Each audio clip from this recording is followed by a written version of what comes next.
हम लोगों को आजकल कंप्यूटर्स, मोबाइल्स और इस तरह के इलेक्ट्रॉनिक डिवाइसेस बहुत डील करने पड़ते हैं, सबको यूज़ करते हैं और इन सब के अंदर जो मटेरियल यूज़ होता है वो इम्पॉर्टेंट मटेरियल है सेमीकंडक्टर कैटेगरी का।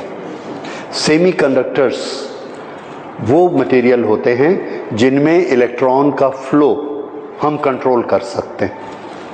इलेक्ट्रॉन का फ्लो कंट्रोल करने से क्या होता है, इलेक्ट्रॉन के फ्लो से इलेक्ट्रिक करंट बनती है।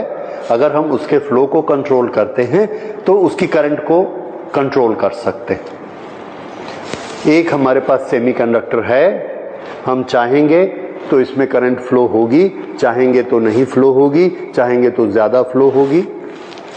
तो इस तरह के जो डिवाइसेस हमको बनाने होते हैं वो हमें कंप्यूटर में चाहिए, मोबाइल में चाहिए और उसके लिए हम सेमीकंडक्टर्स यूज़ करते हैं। तो सेमीकंडक्टर होता क्या है? सेमीकंडक्टर जैसे उसके नाम से पता लगता है कि वो कंडक्टर भी नहीं होता है फुल्ली और इंसुलेटर भी नहीं होता है, इट इज़ ए सेमीकंडक्टर। इस बेसिस पर हम इसको कैटेगराइज कर सकते हैं। कंडक्टर की प्रॉपर्टी होती है कंडक्टिविटी या उसका लो रेसिस्टेंस, और इंसुलेटर में हाई रेसिस्टेंस और उसकी रेसिस्टिविटी। तो फिर सेमीकंडक्टर बीच का रहता है, ये हम उसकी वैल्यू से ही पता लगा सकते हैं। उस वैल्यू के सभी एलिमेंट्स, सभी मटेरियल सेमीकंडक्टर हों ऐसा ज़रूरी नहीं है। ऐसे कुछ कंडक्टर्स, ऐसे सेमीकंडक्टर्स होंगे जिनमें करंट का फ्लो हम डिसाइड कर सकते हैं, उसको मैनिपुलेट कर सकते हैं, उनको हम यूज़ करेंगे एज सेमीकंडक्टर्स। तो सबसे पहले रेसिस्टेंस के बेसिस पर, कंडक्टिविटी के बेसिस पर हम डिसाइड करते हैं कि सेमीकंडक्टर किसको कहना है। तो इसके लिए एक रीडिंग देखिए, कंडक्टर्स कौन होते हैं? तो कंडक्टर्स नॉर्मली मेटल्स होते हैं। तो हमने एक कैटेगरी बनाई मेटल्स। मेटल्स की रेसिस्टिविटी और कंडक्टिविटी, ये दोनों चीज़ें हमने देखी। रेसिस्टिविटी रो और कंडक्टिविटी सिग्मा। मेटल्स के लिए रेसिस्टिविटी की वैल्यू है 10⁻⁻² से लेके 10⁻⁻8। Very low resistance and very high conductivity. तो कंडक्टिविटी सिग्मा हमको मालूम है, सिग्मा किसके बराबर होता है? 1/ρ। तो इसको उल्टा कर देंगे, so that will be conductivity. ये इसके बाद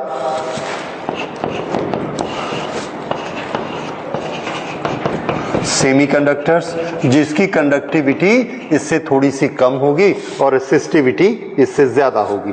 तो इसकी रेसिस्टिविटी होती है 10⁻⁻5 यहाँ से लेके 10⁻+6, 10⁻0 इसी में आ गया, ठीक है। तो ये 0 के नीचे, 0 से ऊपर, ये होते हैं सेमीकंडक्टर्स। और अगर इसकी कंडक्टिविटी देखेंगे तो इसको उल्टा कर दीजिए, 10⁵ to 10⁻⁻6।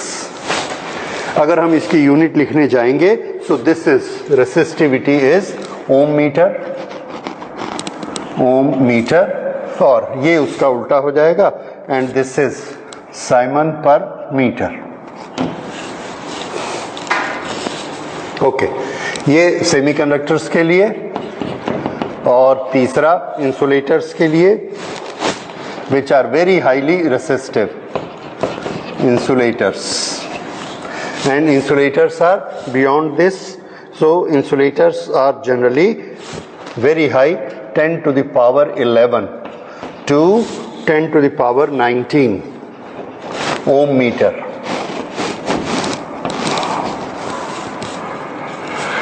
और conductivity naturally very low conductivity, 10⁻⁻11 to 10⁻⁻19 Simon per meter. ये हमने कैटेगराइजेशन किया on the basis of resistance. Okay, तो ये वाले मटेरियल सेमीकंडक्टर कहलाएंगे। ये एलिमेंट्स भी हो सकते हैं, कंपाउंड भी हो सकते हैं, ऑर्गेनिक कंपाउंड भी हो सकते हैं, इनऑर्गेनिक कंपाउंड भी हो सकते हैं। ओके, तो ये एक तरह का क्लासिफिकेशन, कैटेगराइजेशन। दूसरा कैटेगराइजेशन हमने किया कि इस तरह के जो सेमीकंडक्टर हम यूज करेंगे, उस सेमीकंडक्टर को कुछ एलिमेंट्स भी होंगे, कुछ उसमें कंपाउंड्स भी होंगे, तो उनका कैटेगराइजेशन इस तरह से किया। There are certain elements like silicon and germanium. तो इसके जो हमने 3 कैटेगरीज बनाई, वो कैटेगरीज हैं, ये दूसरे तरह का classification, elements, compounds.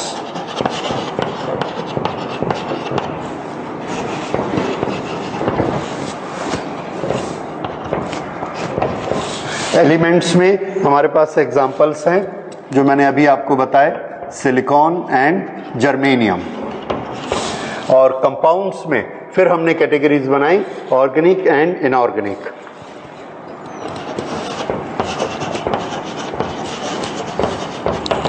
Inorganic, organic.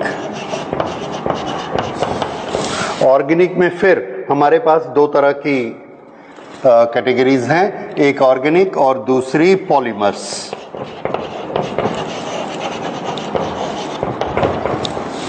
Organic and polymers. Inorganic में हमारे पास एग्जाम्पल हैं, कैडमियम सल्फाइड, ये हम बहुत यूज करते हैं, और gallium arsenide,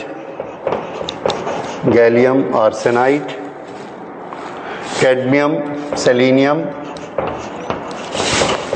and indium phosphite, ये कंपाउंड्स हैं। और ये सब कैसे हैं? इनऑर्गेनिक। ऑर्गेनिक कंपाउंड जो यूज होते हैं as semiconductors, those are anthracene,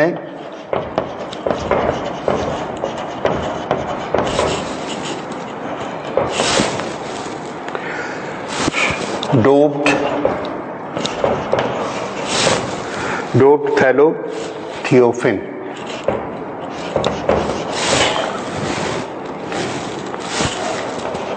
doped phthalocyanine. Okay, polymers, chemistry में आप लोग पढ़ते हैं पॉलीमर्स क्या होते हैं। So these are polypyroles and polyaniline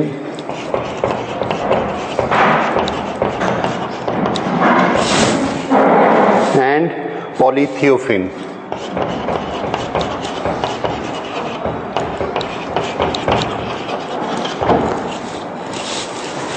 ये हमने कैटेगराइजेशन किया।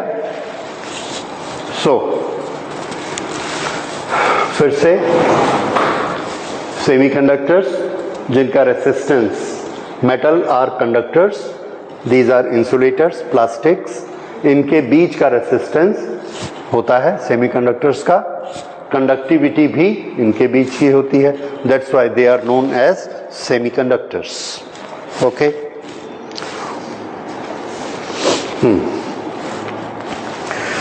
अब इसमें जो सबसे ज्यादा सेमीकंडक्टर्स हमने स्टडी करने के लिए चुने, प्रैक्टिकली जो यूज होते हैं सेमीकंडक्टर में, हम लोग बहुत एडवांस्ड हो चुके हैं और बहुत सारे कंपाउंड्स अभी यूज करते हैं सेमीकंडक्टर्स के लिए, लेकिन बेसिकली ये नॉलेज जो स्टार्ट हुआ था that was with the knowledge of silicon and germanium.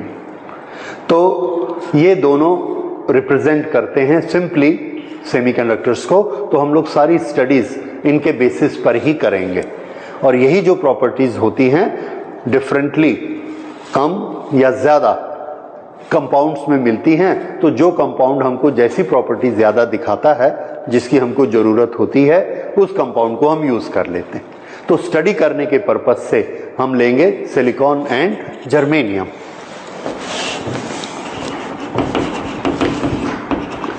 Silicon and germanium.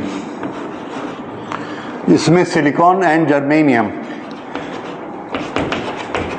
इनमें क्या स्पेशलिटी होती है? सिलिकॉन और जर्मेनियम में स्पेशलिटी ये होती है कि इनके आउटर मोस्ट शेल में 4 इलेक्ट्रॉन्स होते हैं, 4 electrons.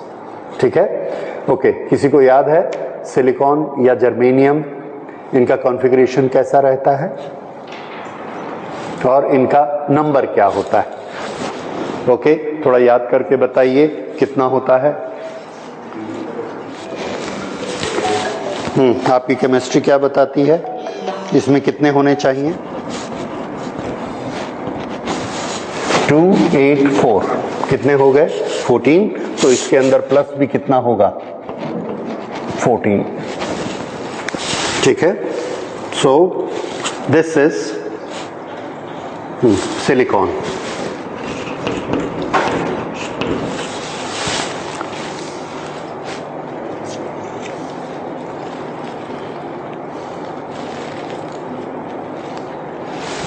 Germanium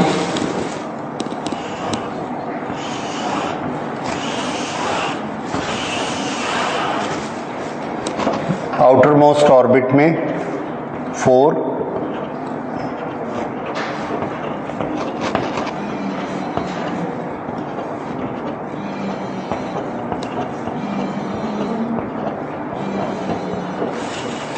okay. See, this is silicon atom.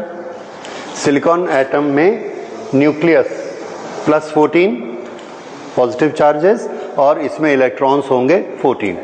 Distribution कैसे होगा? 2, 8 एंड 4। लास्ट ऑर्बिट में कितने हैं? 4, और इस 4 की एनर्जी 2 होंगे एस बैंड के और 2 होंगे पी लेवल के, राइट। इसमें भी लास्ट में ये 4, this is again 2s and 2p। ठीक है, ये इससे नेक्स्ट लेवल पर आता है तो इसका मास कितना है? 22।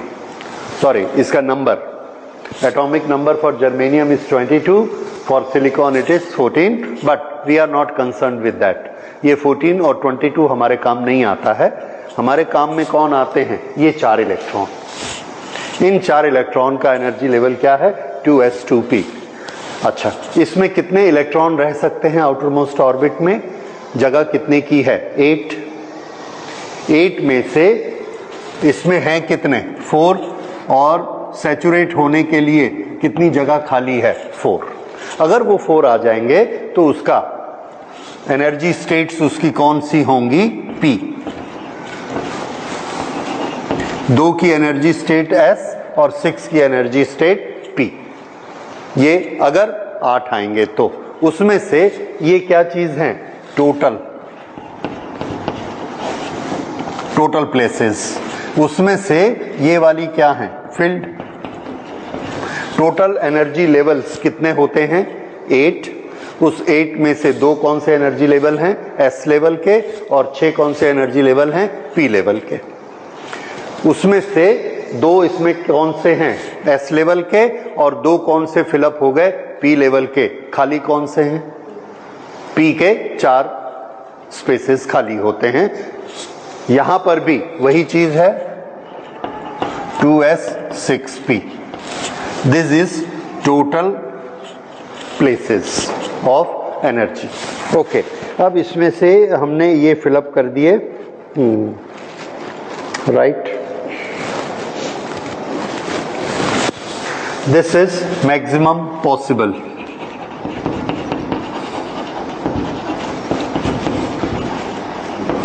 मैक्सिमम पॉसिबल इलेक्ट्रॉन कितने होते हैं? 8, जिसमें से प्रेजेंट कितने हैं? 4। ये सिलिकॉन का स्ट्रक्चर और ये जर्मेनियम का स्ट्रक्चर।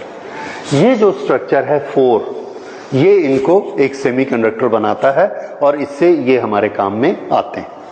अब अगली चीज हमको इसमें समझनी है कि सेमीकंडक्टर में एनर्जी लेवल्स कैसे होते हैं। तो इसके लिए देखिए, हमने एनर्जी लेवल का ग्राफ पढ़ा है जब हम एटम्स पढ़ रहे थे, एनर्जी लेवल ऑफ इलेक्ट्रॉन्स।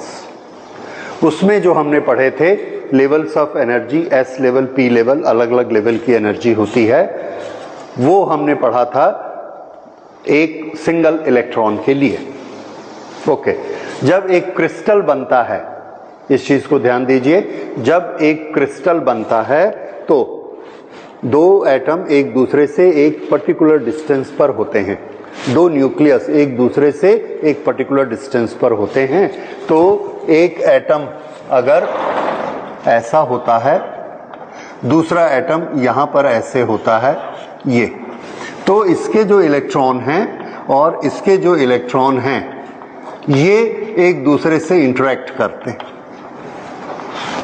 और ये प्लस इसके इलेक्ट्रॉन से भी इंटरेक्ट करता है, ये प्लस इसके इलेक्ट्रॉन से भी इंटरेक्ट करता है।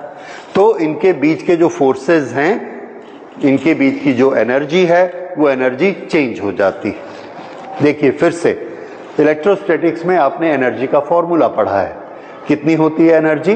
1/4 pi epsilon not Q1 Q2 upon R, ये फॉर्मूला पढ़ा है, याद आया? ओके, उसमें Q1 Q2 कौन है? जो दो चार्ज इंटरेक्ट कर रहे हैं और R उनके बीच का डिस्टेंस है। तो जब ये एटम अकेला था, ये एटम अकेला था, तो इसके पास ये 4 इलेक्ट्रॉन थे और इनका आपस में इंटरेक्शन हो रहा था और इनकी कुछ एनर्जी थी। अब जब हम एक दूसरा एटम इसके पास में ले आए ऐसे, तो ये 4 इलेक्ट्रॉन का ये वाला अपना आपस का अट्रैक्शन, आपस का रिलेशन तो है, इसके बाद ये वाले रिलेशन भी इसके बनने शुरू हो गए। ये प्लस इसको खींचना शुरू कर देता है, ये इलेक्ट्रॉन इसको रिपेल करना शुरू कर देता है, ये इलेक्ट्रॉन इधर रिपेल करता है और ये वाला प्लस इधर खींचता है। तो अब अगर हम इसकी एनर्जी निकालेंगे तो क्या इस इलेक्ट्रॉन की एनर्जी उतनी ही होगी जो अकेले में थी? नहीं थी, कुछ ना कुछ चेंज आ जाता है। अच्छा, ये चेंज को देखिए, ये दोनों को मैंने अभी ऐसा रखा, अगर मैं इन दोनों को ऐसा रखूंगा ये, तब भी कुछ चेंजेस आएंगे। इन दोनों को ऐसा रखा तब भी कुछ चेंजेस आएंगे, और यहां पर जो इसकी पोटेंशियल एनर्जी बनेगी इस इंटरेक्शन के कारण, वो पोटेंशियल एनर्जी डिफरेंट होगी और ये वाली पोटेंशियल एनर्जी डिफरेंट होगी, ये वाली पोटेंशियल एनर्जी डिफरेंट होगी। तो यहां पर हमने कॉन्फ़िगरेशन किया हुआ है कि एस लेवल की एनर्जी इतनी होती है, पी लेवल की एनर्जी इतनी होती है, जो भी आपने लेवल पढ़े हुए हैं केमिस्ट्री में। ओके, लेकिन जब ये आपस में ऐसे नजदीक आते हैं, एनर्जी में डिफरेंस आना शुरू हो जाता है। जब ये और नजदीक आते हैं तो और एनर्जी में डिफरेंस आना शुरू हो जाता है, और इनका जो एस लेवल पी लेवल है वो सब बिगड़ जाता है। ठीक है, तो एस लेवल और पी लेवल की एनर्जी जो हमने पढ़ी है वो किसके लिए एप्लीकेबल है? सिंगल एटम के लिए। और जब एटम का क्रिस्टल फॉर्मेशन होता है और वो पास में आते हैं, इंटरेक्शन के कारण उनका एनर्जी लेवल फिर से चेंज हो जाता है। अब ये जो नया एनर्जी लेवल होता है उसके बारे में हमने स्टडी करना है। तो इसका ना एक छोटा सा डायग्राम आपको जगह जगह मिलेगा। वो डायग्राम हमको ये दिखाता है कि किस तरह से डिस्टेंस कम होने से एनर्जी लेवल में डिफरेंस आ जाते हैं। एनर्जी लेवल फिर से, इसको एक बार समझ लीजिए, उसके बाद अगर आप बनाएंगे तो आपको और अच्छे से समझ में आएगा। इसमें हम क्या कर रहे हैं, जो एटम्स हैं पहले दूर दूर हैं और उनके बीच की स्पेसिंग को कम करते जा रहे हैं। हम जानते हैं कि जब हम उसको कम करेंगे तो हर एक के इलेक्ट्रॉन के एनर्जी लेवल में एनर्जी का रीडिस्ट्रीब्यूशन होगा। तो यहां से शुरू करते हैं। यहां पर डिस्टेंस कैसा है? स्पेसिंग ज्यादा, दूर दूर है, ठीक है, और इनको ये काफी दूर दूर हैं, नजदीक लाते जाते हैं और एक्चुअल स्पेसिंग यहां आ गई, ये ऐसे, यहां पर ये इनकी एक्चुअल स्पेसिंग आ गई, इतनी दूर दूर। अच्छा, तो जब ये दूर रहते हैं तो इन पर जो एक सिंगल इलेक्ट्रॉन का इफेक्ट है वही रहता है। हमने ये माना कि हमने एक क्रिस्टल लिया और उस क्रिस्टल में n एटम्स हैं, n।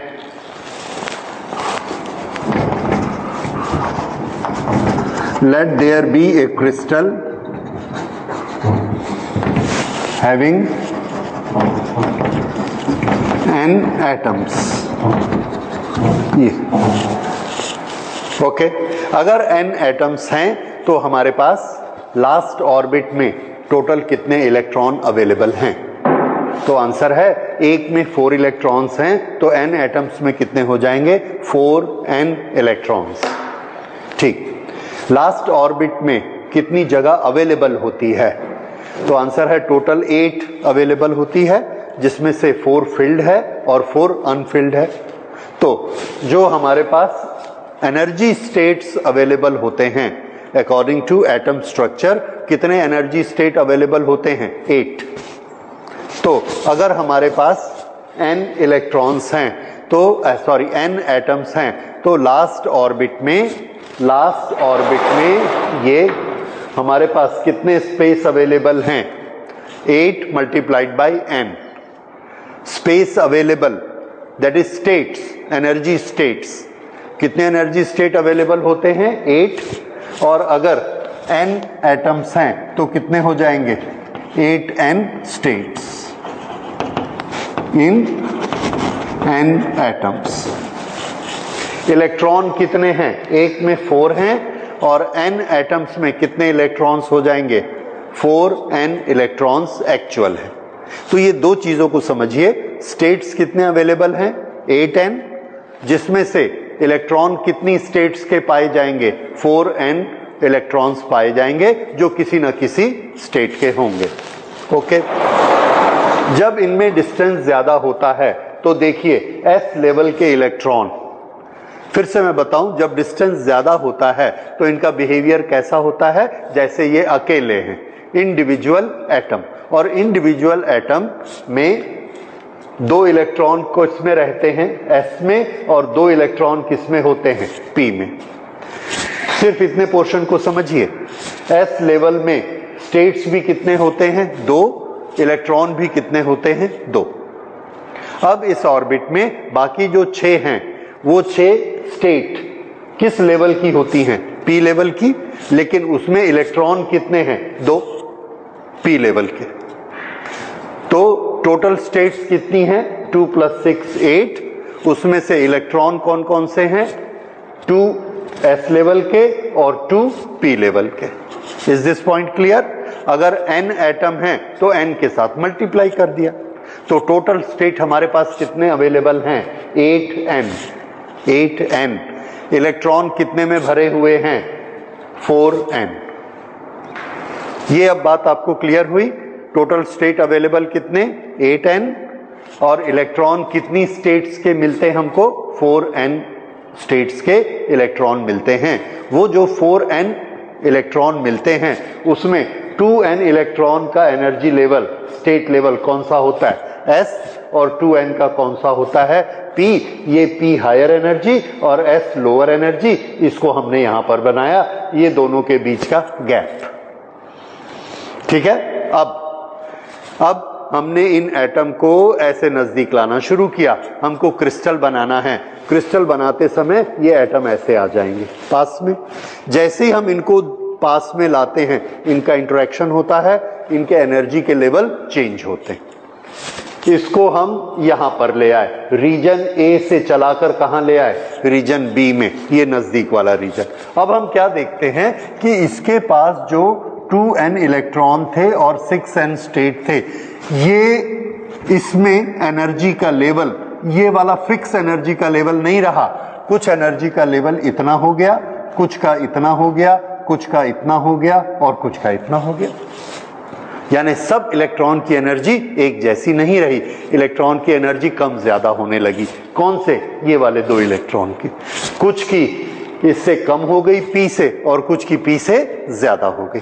वही काम इसमें भी हुआ। ये जो 2n इलेक्ट्रॉन थे, इसमें ये आप देख रहे हैं 2n इलेक्ट्रॉन में कुछ की एनर्जी और कम हो गई और कुछ की एनर्जी और ज्यादा हो गई, कुछ की माइनस हो गई और कुछ की प्लस हो गई। ये कब हुआ? ये दोनों नजदीक आ गए। ये कौन सा रीजन है? Region B.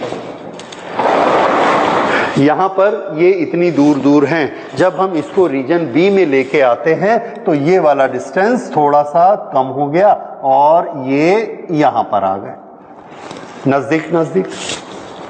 उस समय इसके इलेक्ट्रॉन में कुछ की एनर्जी बढ़ गई, कुछ की कम हो गई, इसमें भी कुछ की बढ़ गई, कुछ की कम हो गई, पर अभी भी ये क्लियर कट गैप थोड़ा सा उसमें रहता है। अब हम इस डिस्टेंस को और कम करते जाते, कम करते करते करते ये यहां आ गए, इतना कम हो गया डिस्टेंस।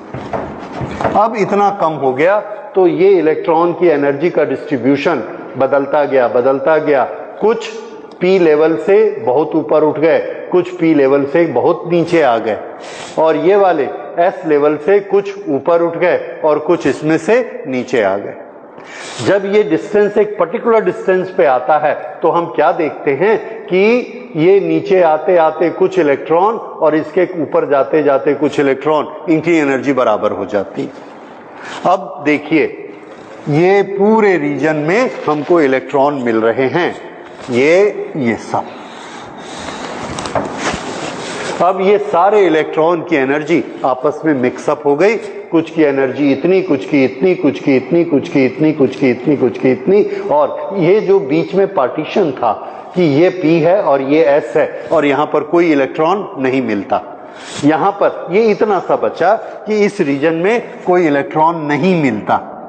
यहां पर आए सिर्फ इतने से में इलेक्ट्रॉन नहीं मिलता, इसके ऊपर भी इलेक्ट्रॉन मिल रहे हैं, इसके नीचे भी इलेक्ट्रॉन मिल रहे हैं। यहां पर आए तो हम क्या देखते हैं, ये वाला इलेक्ट्रॉन भी है इस एनर्जी का, इस एनर्जी का भी है, इसका भी है, इसका भी है, इसका भी है, इसका भी है, पूरे एनर्जी के यहां से लेके यहां तक हमको इलेक्ट्रॉन मिलते हैं, और S और P के बीच का जो गैप था, गैप खत्म हो गया। ये कब हुआ? जब हम एटम को एक पर्टिकुलर रीजन में नजदीक लेकर आए और उस डिस्टेंस के नाम हमने क्या रखा, रीजन C। ठीक, अब उसके बाद और नजदीक लेकर आए। जब हम और नजदीक लेकर आते हैं तो फिर हम क्या देखते हैं कि कुछ इलेक्ट्रॉन का एनर्जी लेवल हमको यहां मिला, इतना। ये जो ऊपर वाले कुछ इलेक्ट्रॉन इस एनर्जी लेवल पर ये एनर्जी स्टेट बन गई और कुछ इलेक्ट्रॉन की एनर्जी स्टेट ये बन गई। तो हमको या तो इलेक्ट्रॉन इस लेवल पर मिलते हैं या इलेक्ट्रॉन इस लेवल पर मिलते हैं। यहां पर हमको कोई इलेक्ट्रॉन नहीं मिलता, कोई भी इलेक्ट्रॉन नहीं मिलता। टेम्परेचर पर डिपेंड करता है कि कितने कितने मिलेंगे, लेकिन इस गैप में हमको कोई इलेक्ट्रॉन नहीं मिलता। तो ये जो बना, ये वाला डिस्टेंस, ये इसका नाम हमने रखा energy gap, EG। Energy gap energy का वो लेवल होता है जिसका कोई भी इलेक्ट्रॉन नहीं पाया जाता, सिलिकॉन में, जर्मेनियम में, किसी भी सेमीकंडक्टर में। तो इलेक्ट्रॉन हमको किस तरह मिलेंगे, या तो हमको इलेक्ट्रॉन इस लेवल पर मिलेंगे इस एनर्जी स्टेट में, या हमको इलेक्ट्रॉन इस एनर्जी स्टेट में मिलेंगे। अच्छा, अब कितनी कितनी इसमें स्टेट्स हैं? हमारे पास टोटल स्टेट कितने थे? 6n और 2n। टोटल स्टेट कितने थे? 8। जब ये वाला डिवीजन होता है तो हम देखते हैं कि यहां पर हमारे पास स्टेट्स कितने अवेलेबल हैं? 4n। कितने अवेलेबल हैं? 4n। और इसमें भी कितने स्टेट अवेलेबल हैं? 4n। तो स्टेट का डिस्ट्रीब्यूशन बदल गया। पहले कितना था? 6 और 2, अब कितना हो गया? 4 और 4। तो इसके पास कितने इलेक्ट्रॉन रह सकते हैं? 4। और इसके पास भी कितने रह सकते हैं? 4। टोटल इलेक्ट्रॉन हमारे पास हैं कितने? 2n 2n। कितने इलेक्ट्रॉन लेके चले थे? 4n। वो 4n इलेक्ट्रॉन पूरे के पूरे इस लेवल में रह सकते हैं। वो 4n इलेक्ट्रॉन चाहें तो एनर्जी लेके इस लेवल पे भी रह सकते हैं, पर इस लेवल में कोई इलेक्ट्रॉन नहीं रहता। ये सिचुएशन कब मिलती है? जब हमारी स्पेसिंग कैसी हो जाती है? एक्चुअल, यानी SI जो हमको नेचर में मिलता है उसका डिस्टेंस जब जो हमको मिलता है वो ये डिस्टेंस है, एक्चुअल डिस्टेंस। तो जब ये दोनों एक्चुअल डिस्टेंस पर आते हैं उस समय की हमारी सिचुएशन ये है। तो इस सिचुएशन में अब बताइए टोटल स्टेट्स कितनी? Total states 8। ठीक है, ये जो लोअर रीजन में है ये वाले, लोअर लेवल, लोअर लेवल का हमने नाम रखा, ये वाले लेवल का नाम, एक बैंड है, ये एनर्जी लेवल इसमें है। कितने एनर्जी लेवल हैं? 4n स्टेट्स हैं, और इसका नाम हमने रखा वैलेंस बैंड। वैलेंस बैंड, इसमें कितने लेवल हैं? 4n। ये एक दूसरा, ये ऊपर वाला बैंड बना, यहां पर ये एनर्जी लेवल, ये कुल कितने स्टेट्स हैं? 4n upper level. इसका हमने नाम रखा conduction band.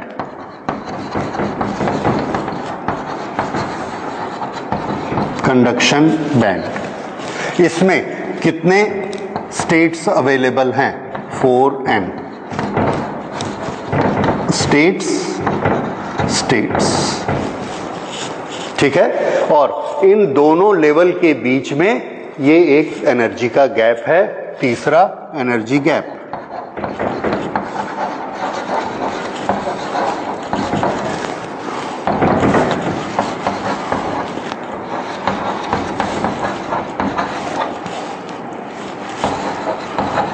No electron can be found in this energy state.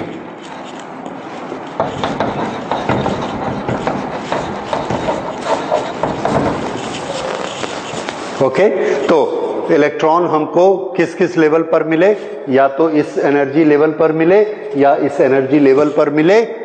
ये दो एनर्जी लेवल हैं जिस पर हमको इलेक्ट्रॉन मिलते हैं इन दोनों बैंड्स में, और यहाँ पर इलेक्ट्रॉन नहीं मिलते। तो जो हमारा पुराना कंसेप्ट था S और P, उसका क्या हुआ? वो खत्म हो गया। क्यों खत्म हो गया?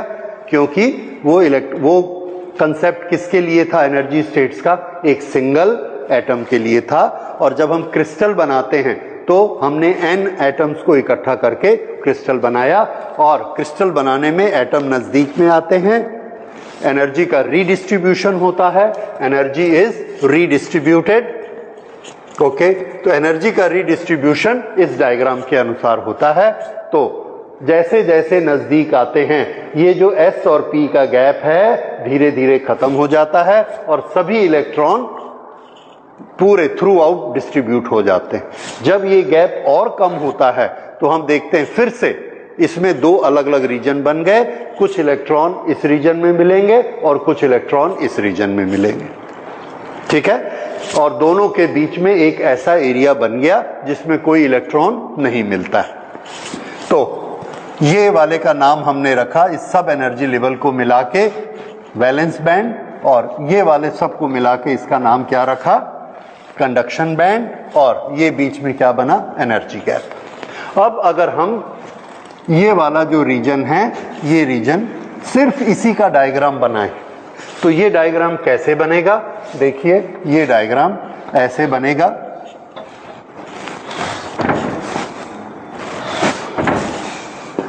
ये बीच का एनर्जी गैप, और ये ऊपर बहुत से लेवल्स हैं, एनर्जी स्टेट्स। कितनी एनर्जी स्टेट्स हैं? तो आंसर है ये 4n एनर्जी स्टेट्स हैं। 4n energy states, energy states. यहां पर भी कितनी स्टेट्स हैं? 4n energy states, 4n energy states, और बीच में एनर्जी गैप। ये वाला डायग्राम कहां से आया?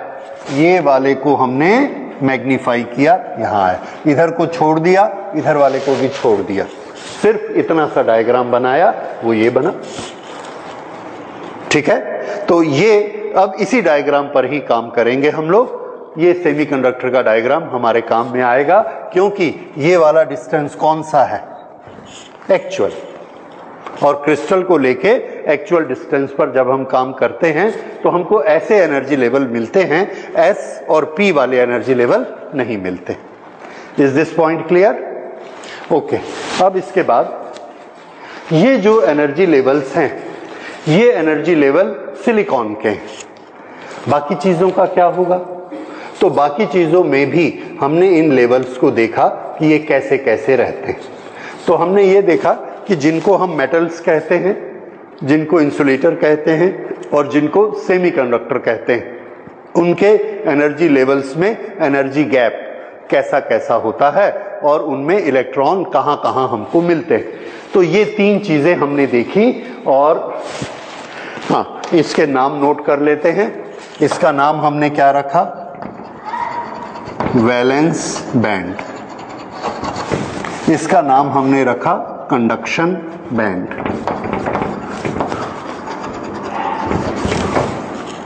और ये है energy gap. This is energy. इसमें एक्स एक्सिस में कोई क्वांटिटी नहीं है, सिर्फ हाइट में क्वांटिटी है जो कि हमको एनर्जी का लेवल बताती है। अब इसके नाम वैलेंस बैंड और कंडक्शन बैंड कैसे पड़ गए? तो एटम में जो इलेक्ट्रॉन होते हैं लास्ट ऑर्बिट में, केमिस्ट्री में हमने देखा वो एक काम करते हैं और वो है बॉन्डिंग का। कौन सी बॉन्डिंग करते हैं वो? बॉन्डिंग दो तरह की होती है। कौन कौन सी? कोवैलेंट और आयोनिक बॉन्डिंग। ठीक है, that is electrolytic bonding. Electrolytic bonding या आयोनिक बॉन्डिंग में क्या होता है? एक का इलेक्ट्रॉन दूसरे एटम में शिफ्ट हो जाएगा, तो एक का चार्ज पॉजिटिव और एक का नेगेटिव हो गया, और पॉजिटिव और नेगेटिव में कूलम फोर्स लगता है और कूलम फोर्स के कारण दोनों एक दूसरे से चिपके हुए रहते हैं and that becomes one molecule. ये कौन सी है? इलेक्ट्रोलिटिक। कोवैलेंट बॉन्डिंग में क्या होता है? कोवैलेंट बॉन्डिंग में शेयरिंग होती है। शेयरिंग का क्या मतलब होता है?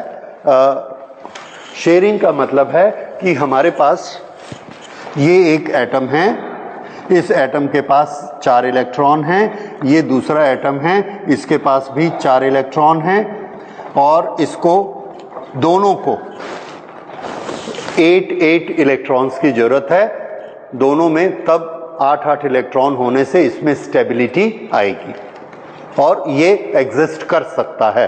तो एग्जिस्ट करने के लिए, इंडिपेंडेंट एग्जिस्ट करने के लिए उसके 8 स्टेट में इलेक्ट्रॉन उसको चाहिए। 8 इलेक्ट्रॉन चाहिए, तो इसका तरीका ये रहता है कि ये जो इलेक्ट्रॉन घूम रहे हैं, ये इलेक्ट्रॉन ऐसे घूमता है और ऐसे घूमते घूमते एक चक्कर यहाँ लगाएगा और फिर एक चक्कर यहाँ लगाएगा, फिर एक चक्कर यहाँ लगाएगा और फिर एक चक्कर यहाँ लगाएगा। तो इसके पास अपने 4 इलेक्ट्रॉन हैं, 4 स्टेट्स को फिलअप करते हैं, एक ये आ जाता है, 5 स्टेट फिलअप हो जाती है, और फिर ये नीचे में इसके पास 4 हैं, तो ये यहाँ से एक को ऐसा घुमाता है और ये इलेक्ट्रॉन यहाँ आ जाता है। अब इसके पास 6 हो गए, एक यहाँ पर है और एक यहाँ पर। ये एक सिलिकॉन, एक सिलिकॉन, सिलिकॉन, सिलिकॉन, सिलिकॉन। तो इसने अपना एक ये दिया, इसके साथ ऐसा घूमता है, इसका एक इलेक्ट्रॉन ऐसा घूमता है, इसका इलेक्ट्रॉन ऐसा और इसका ऐसा। तो इसको आजू बाजू से कितने मिल गए? 4, और इसके पास अपने कितने हैं? 4। टोटल 8 स्टेट इसकी फिलअप हो गई और ये एज इट इज स्टेबल हो गया और नेचर में एग्जिस्ट कर सकता है। अब इसको और इलेक्ट्रॉन की जरूरत नहीं है, नहीं तो ये दूसरे एटम्स को खींचता रहता, जिसको हम कहते कि ये केमिकली रिएक्टिव हो गया। अब ये केमिकली रिएक्टिव नहीं है, it can exist like this. ये जो चीज होती है कि इसका एक इलेक्ट्रॉन इसमें आके घूमेगा, उसके बदले में ये क्या करता है कि ये जो इसका इलेक्ट्रॉन ऐसे घूम रहा है, इसकी ये ड्यूटी लगाता है कि एक चक्कर यहाँ लगाओ फिर एक चक्कर यहाँ लगा के आओ। तो इसका एक इलेक्ट्रॉन यहाँ चक्कर लगाता है और इसमें भी लगाता है, इसका एक इलेक्ट्रॉन यहाँ चक्कर लगाता है और इसमें भी लगाता है। This is known as pairing.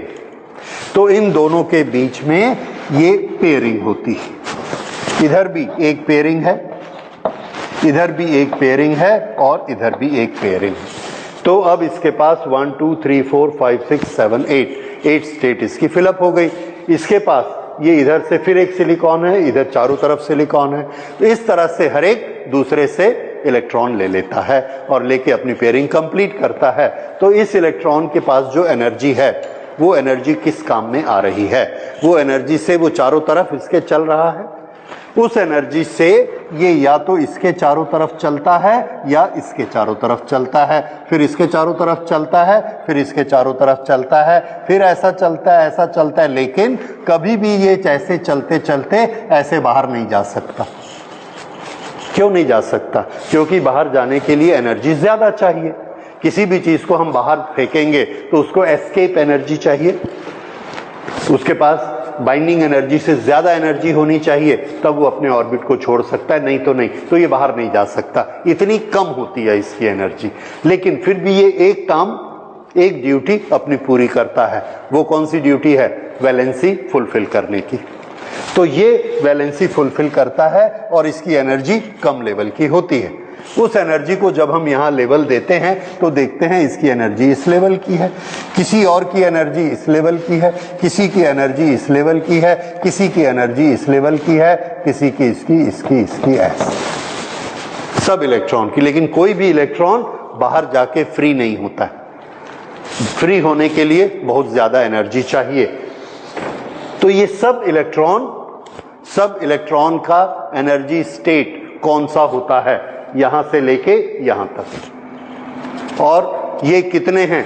ये n एटम्स हैं, n एटम्स। n एटम्स में कितने इलेक्ट्रॉन हो जाएंगे?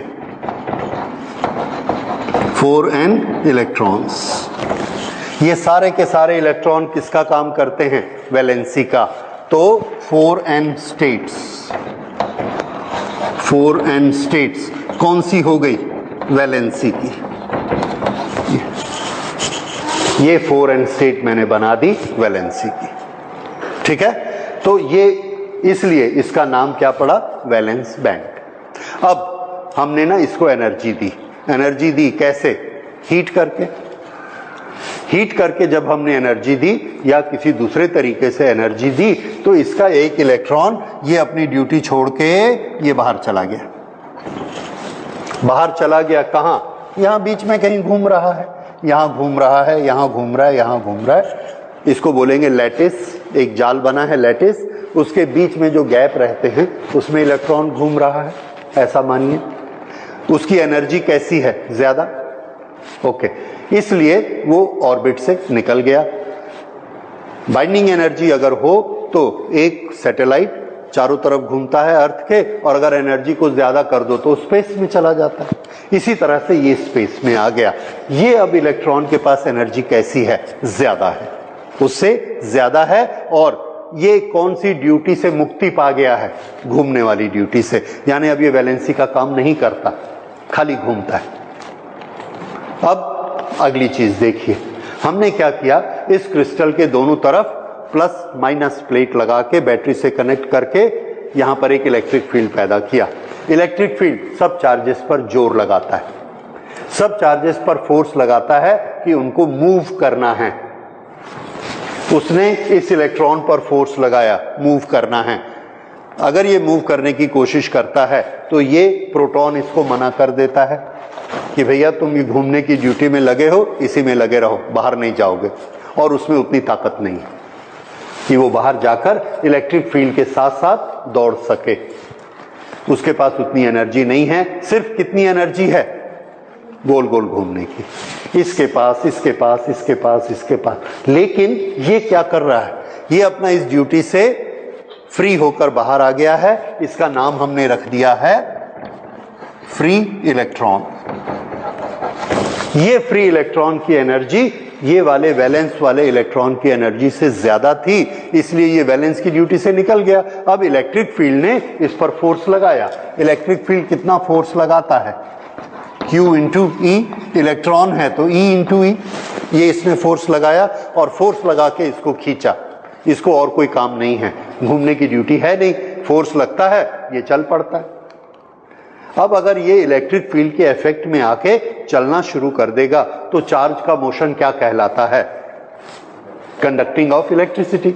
चार्ज का मोशन क्या है? Electric current. तो ये क्या करता है? ऐसे मूव करता है, दूसरा, तीसरा, चौथा, जितने फ्री होते हैं सब के सब चलने लगते हैं, इलेक्ट्रिक करंट फ्लो होने लगती है।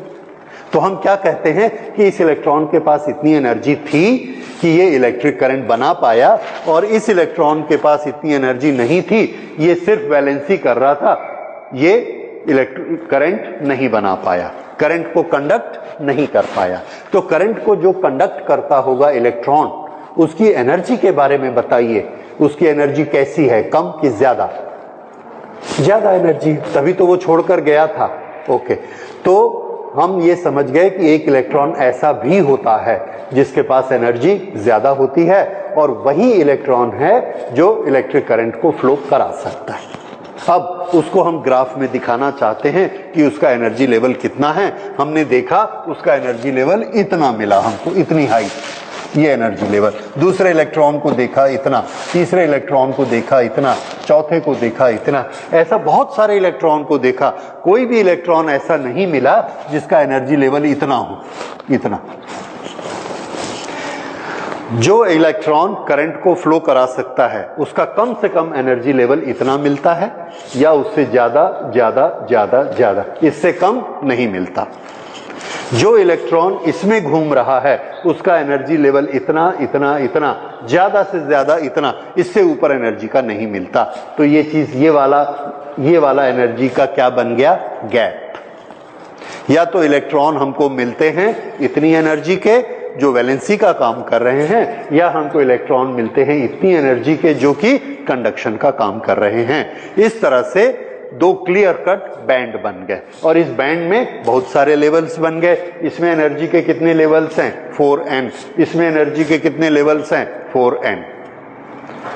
अब ये इलेक्ट्रॉन्स की मर्जी है, अगर ये सब के सब इलेक्ट्रॉन इसमें घूमने में बिजी हैं तो सब के एनर्जी लेवल हम यहां दिखा सकते हैं, क्योंकि कितने स्टेट हैं? 4n, और इलेक्ट्रॉन भी कितने हैं? 4n, क्योंकि n एटम्स है, 4n इलेक्ट्रॉन्स हैं, और इसमें भी 4n स्टेट हैं। सब के सब इलेक्ट्रॉन इसमें भी रह सकते हैं। सब के सब इलेक्ट्रॉन की एनर्जी बढ़ा देंगे तो हम उसको यहां भी शो कर सकते हैं। There is sufficient space here and here. अब अगर इलेक्ट्रॉनिक्स की भाषा में, सेमीकंडक्टर की भाषा हम कैसे यूज करते हैं? There is one electron in valence band, we give energy to this electron, it goes to the conduction band. इसका क्या मतलब है कि करंट फ्लो हो सकता है, क्योंकि अब उस इलेक्ट्रॉन के पास उतनी एनर्जी आ गई। अब आप मुझे बता सकते हैं कि अगर ये पूरा खाली है तो करंट फ्लो होगी कि नहीं होगी? नहीं होगी, क्योंकि किसी भी इलेक्ट्रॉन की एनर्जी इतनी नहीं है कि वो करंट फ्लो करा सके। तो करंट फ्लो होने के लिए, कंडक्टिविटी दिखने के लिए हमें क्या चाहिए? कंडक्शन बैंड में इलेक्ट्रॉन होने चाहिए। इसलिए इस बैंड का नाम हमने क्या रख दिया? Conduction band. इसमें इलेक्ट्रॉन होने चाहिए, तभी वो मटेरियल एक कंडक्टर होगा। तो अब हमको एक चीज समझ में आ गई कि कंडक्टर्स में इलेक्ट्रॉन कहाँ मिलेंगे हमको? कंडक्शन बैंड में ज्यादा मिलेंगे। इंसुलेटर्स में कहाँ मिलेंगे? यस, वैलेंस बैंड में ज्यादा मिलेंगे। ठीक, तो अब हमने क्या किया? उनको सबको बारी बारी से स्टडी किया और क्लासिफिकेशन मटेरियल का फिर से किया। पहले हमने मटेरियल का क्लासिफिकेशन किस बेसिस पर किया था? पहला क्लासिफिकेशन हमने किया था रेसिस्टिविटी और कंडक्टिविटी के बेसिस पे किया था। ओके, दूसरा क्लासिफिकेशन हमने किया था जिसमें हमने ये बताया कि ये एलिमेंट्स, कंपाउंड्स ऐसे भी हो सकते। तो ये जो क्लासिफिकेशन था अब हम फिर से करते हैं, और अब हम ज्यादा नॉलेज लेकर आए हैं, और अब हम करते हैं कि इलेक्ट्रॉन के पास जो एनर्जी होती है उसके कारण वो ऐसे बैंड बनाते हैं, ये एनर्जी गैप बीच में बनता है। तो इसके बेसिस पर हमने सेमीकंडक्टर्स को, मेटल्स को, इंसुलेटर्स को फिर से क्लासिफाई किया कि हम किसको सेमीकंडक्टर कहेंगे, किसको मेटल कहेंगे और किसको इंसुलेटर कहेंगे। हमने हर एक का ऐसा ऐसा ग्राफ बनाया, हर एक का ये ग्राफ बनाया। ये तो एक बार आपको समझने के लिए है कि हमारे P और S लेवल जो स्टेट्स में हमने अभी तक पढ़े थे, वो थ्योरी यहां आकर कैसे एडवांस हो गई, क्या उसमें चेंजेस आ गए, क्योंकि वो सिंगल एटम की थी और यहां पर n एटम्स का क्रिस्टल बन गया। तो क्रिस्टल बनने से एनर्जी लेवल का ये डायग्राम कन्वर्ट होके यहां आ गया। ओके, अब हम दूसरा डायग्राम बनाते हैं और उसमें स्टडी करते हैं कि क्लासिफिकेशन कैसे